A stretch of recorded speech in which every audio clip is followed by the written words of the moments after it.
आज हम लोग सीखेंगे जावास्क्रिप्ट में कंडीशंस के बारे में। कंडीशनली कैसे हम किसी स्टेटमेंट को प्रिंट करते हैं। यहाँ पे जैसे अगर कोई कंडीशन सही है, जैसे अगर 2 की वैल्यू 3 से ज़्यादा है तो इस वाले लॉजिक को प्रिंट करो। अगर 2 की वैल्यू 3 से ज़्यादा नहीं है तो दूसरे लॉजिक को प्रिंट करो। इस तरीके के कंडीशंस को कैसे हम जावास्क्रिप्ट में यूज़ करते हैं। कंडीशंस की अगर हम बात करें तो हम यहाँ पे अलग अलग तरीके से कंडीशंस को प्रिंट करवा सकते हैं।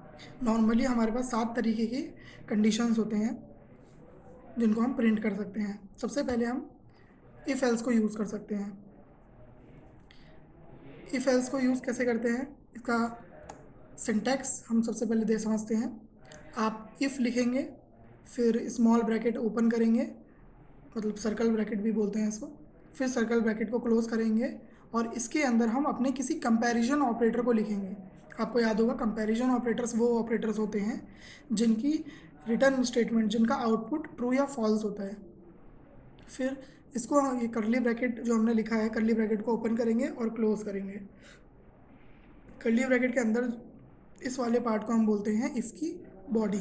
तो जो भी स्टेटमेंट हमें प्रिंट करना है वो हम यहाँ लिखेंगे। जो भी लॉजिक हम करना चाहते हैं वो सब यहाँ पे आएगा इफ़ की बॉडी के अंदर। अगर कंडीशन ट्रू हुई तो एक बार इसको करके देखते हैं।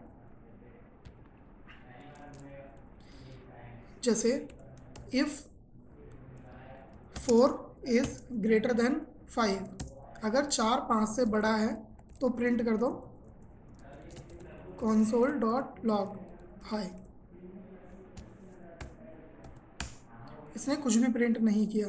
क्यों कुछ भी प्रिंट नहीं किया? क्योंकि 4 5 से बड़ा नहीं है। अगर मैं इसको रिवर्स कर दूं, अगर 6 5 से बड़ा है तो हाई प्रिंट करो। तो अब इसने हाई प्रिंट कर दिया क्योंकि 6 5 से बड़ा है। अगर मुझे किसी वेरिएबल के बेस पे करना है, मैंने एक वेरिएबल बना दिया नम नाम से, उसके अंदर मैंने 5 स्टोर करा दिया है, तो मैं इसको भी यहाँ यूज़ कर सकता हूँ। अगर 6 बड़ा है नम वेरिएबल से तो हाई प्रिंट कर दो, तो इसने हाई प्रिंट कर दिया। नेक्स्ट हमारे पास इफ़ एल्स।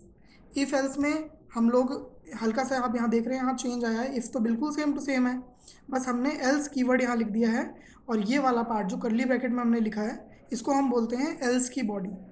अगर कंडीशन आपने जो यहाँ पे लिखी है वो सही है तो इफ़ वाला पार्ट एग्जीक्यूट होगा।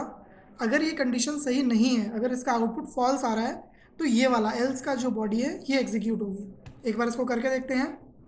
अगर हमारी कंडीशन ये जो हमने यहाँ पे लिखी हुई है अगर ये ट्रू है तो हाई प्रिंट करो, नहीं तो console.log बाय प्रिंट कर दो।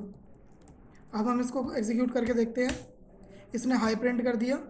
अगर ये स्टेटमेंट सही नहीं है, जैसे मैं चेक कर रहा हूँ कि क्या 3 बड़ा है नम से, नम के अंदर हमने 5 स्टोर किया हुआ है, मतलब क्या 3 बड़ा है 5 से? नहीं, 3 5 से बड़ा नहीं है, तो इसने बाय प्रिंट कर दिया।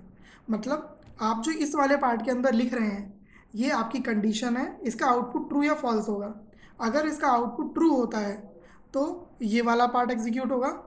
अगर इसका आउटपुट फॉल्स होता है तो एल्स वाला पार्ट हमारा एग्जीक्यूट होगा।